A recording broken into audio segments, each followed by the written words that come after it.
छोटा सा गांव था। वहां रहती थी एक बूढ़ी माँ शांति देवी।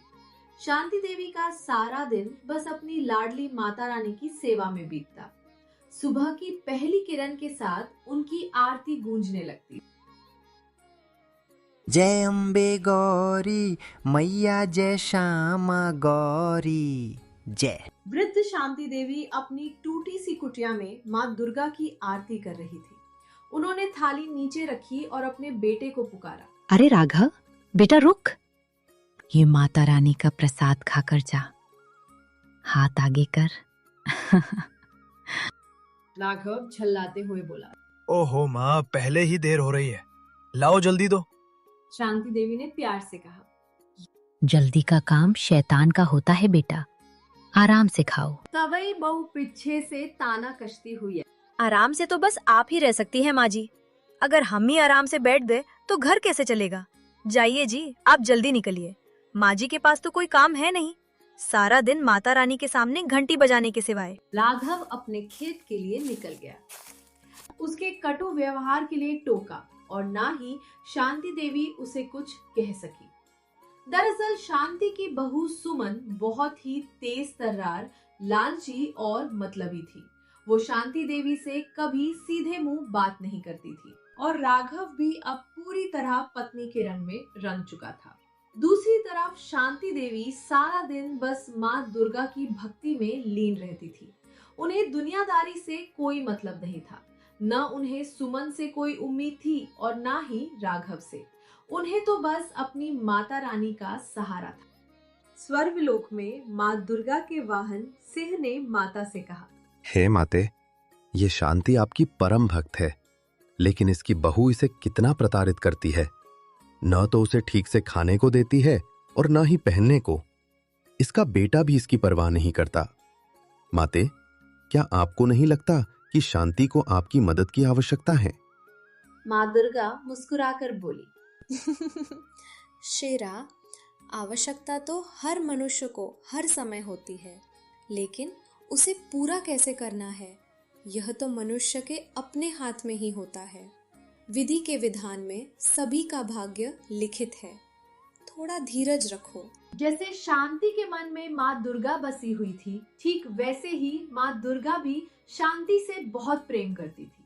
लेकिन फिर भी अभी शांति को बहुत कुछ सहना बाकी था।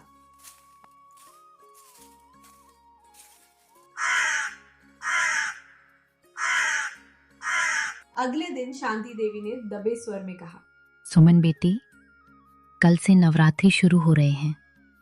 माता रानी की पूजा का सामान चाहिए था और मेरे व्रत भी होंगे तो।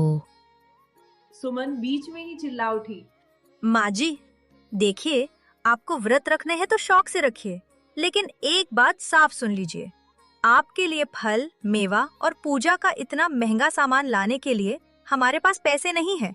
सब कुछ तो आपके सामने ही है। ले देकर एक खेत ही तो है हमारे पास।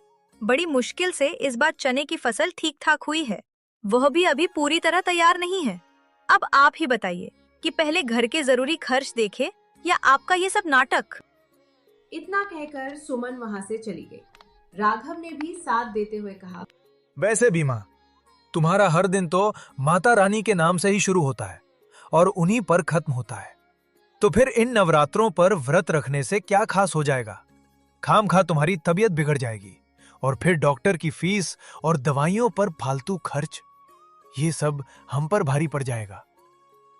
शांति देवी फिर कुछ न कह सकी, लेकिन वो उदास जरूर थी।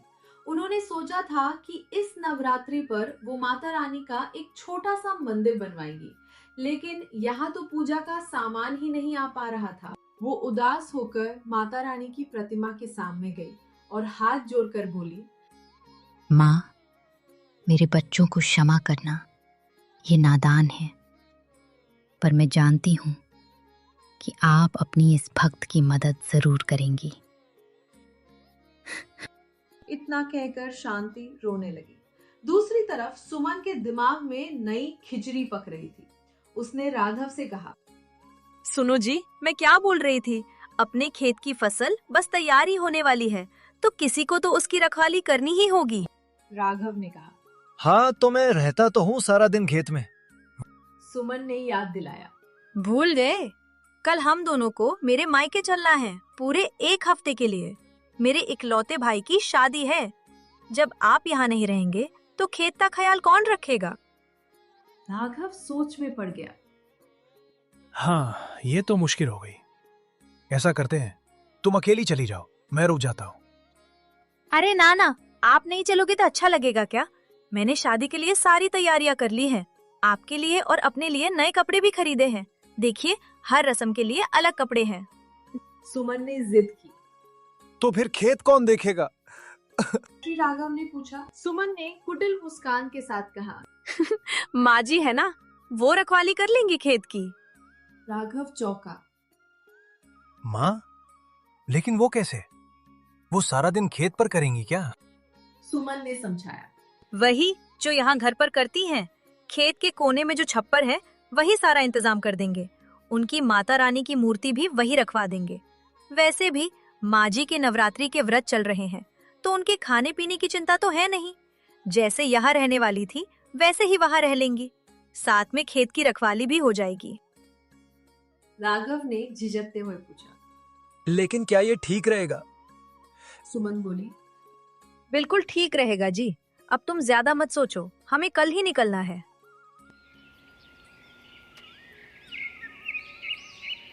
राघव एक बार भी शांति से उसकी मर्जी पूछता तक नहीं और उसके सामान के साथ खेत में छोड़ा जाता है। अच्छा माँ, चलता हूँ। तुम आराम से रहना और हम 1 हफ्ते में लौट आएंगे, ठीक है? शांति देवी ने शांत भाव से कहा। हाँ बेटा, तू मेरी चिंता मत कर। जा, आराम से जाना और बहू का भी ख्याल रखना। शांति जानती थी कि अब उसे अपनी आगे की जिंदगी उसी छप्पर के नीचे बितानी थी, क्योंकि वो सुमन के लिए सिर्फ एक बोझ थी जिसे उसने खेत की रखवाली के बहाने उतार दिया था। इस सब के बाद भी शांति दुखी रही थी, क्योंकि उसकी माता रानी तो अब भी उसके साथ थी। तभी माँ दुर्गा की बात मानकर उनका सिंह अपना रूप बदलकर एक बालक बन गया और माँ दुर्गा स्वयं उसकी माता का स्वरूप लेकर धरती पर आई। वे दोनों शांति के गांव पहुंचे। चलते चलते वे राघव के खेत के पास रुके, जहां शांति अपने छप्पर के नीचे माँ दुर्गा की भक्ति में लीन थी। बालक रूपी शेरा ने कहा। माते, ये तो शांति है। इतनी तेज धूप में ये यहाँ क्या कर रही है? माँ दुर्गा बोली। हाँ शेरा, ये वही है। इसके बेटे बहू ने इसे यहाँ बेसहारा छोड़ दिया है। शेरा दुखी होकर बोला। ये तो बिल्कुल अच्छा नहीं किया उन्होंने। माते, अब तो आपको इसकी मदद करनी ही चाहिए। माँ दुर्गा मुस्कुराई और शांति की ओर चली।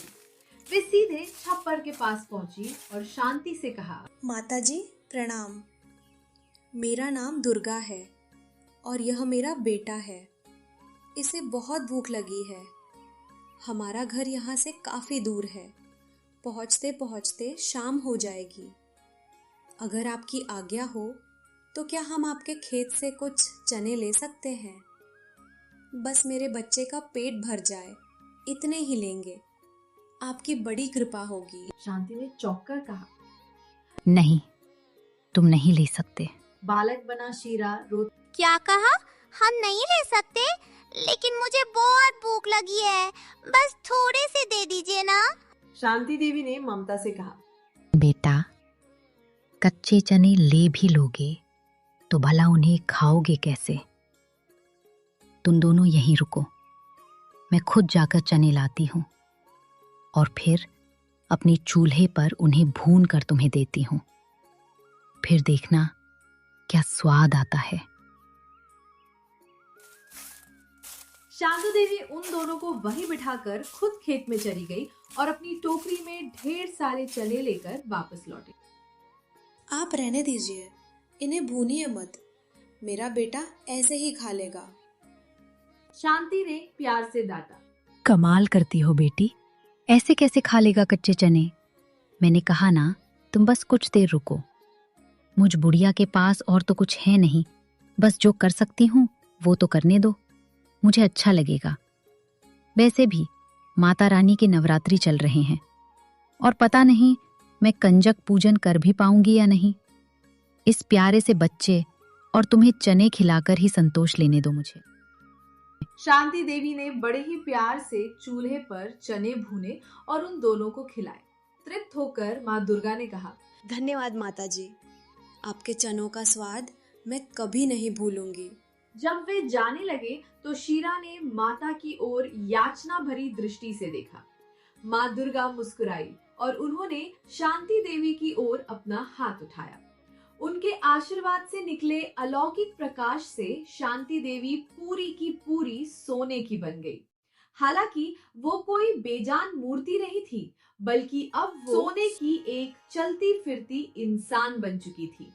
सबसे खास बात ये थी कि खुद शांति को इस बात का एहसास तक नहीं था। राघव और सुमन वापस आए और उन्होंने शांति देवी को देखा तो वे अचंभे में पड़ गए। अब तो सारा गांव ही शांति को अपने साथ रखने को तैयार था। सुमन भागकर आई और बोली, माँ जी, चलिए घर चलिए हमारे साथ। अब आपको यहाँ रहने की कोई जरूरत नहीं, मैं आपकी खूब सेवा करूंगी। शांति देवी ने शांत स्वर में कहा, नहीं बहू, तुम्हें परेशान होने की जरूरत नहीं है। अब तो पूरा गांव मुझे रखने को तैयार है। सुमन घबराकर बोली, अरे ऐसे कैसे? आप किसी के भी साथ चली जाएंगी? माँ जी, हम आपके सगे हैं, हमसे ज्यादा प्यार आपको कौन करेगा भला? और वैसे भी माँ जी, सबको आपसे बस सोना चाहिए, आपकी तो यहाँ किसी को फिक्र ही नहीं पड़ी। शांति देवी मुस्कुराई और बोली, हाँ बहू, तुम्हारी ये बात तो बिल्कुल सच है। इसलिए मैंने तय किया है कि मैं किसी के साथ नहीं जाऊंगी। अपनी माता रानी के साथ यही रहूंगी हमेशा। सुमन गिड़गिड़ाई, नहीं माँ जी, मैंने कहा ना, आप मेरे साथ चलिए। हम आपके लिए माता रानी का बहुत बड़ा मंदिर बनवा देंगे। आप सारा दिन पूजा करना और अब से हर नवरात्रि हम माता रानी का जागरण भी करवाएंगे। शांति देवी ने ठंडे भाव से कहा, नहीं बहू, अब इस सब की जरूरत नहीं है। इतना कहकर शांति देवी ने माता रानी के चरणों में अपना सिर रखा और अगले ही क्षण उन्होंने अपने प्राण त्याग दिए। ऐसा लग रहा था मानो उन्होंने माता रानी के चरणों में ही मोक्ष को प्राप्त कर लिया हो। शांति देवी को जो चाहिए था वो उन्हें मिल गया, माता की शरण। लेकिन सुमन के हाथ कुछ न आया, क्योंकि अब शांति का शरीर वापस मिट्टी हो चुका था। वो ना तो सोने की रही और ना ही सुमन के किसी काम की। स्वाद का अंत खाली हाथ ही हुआ।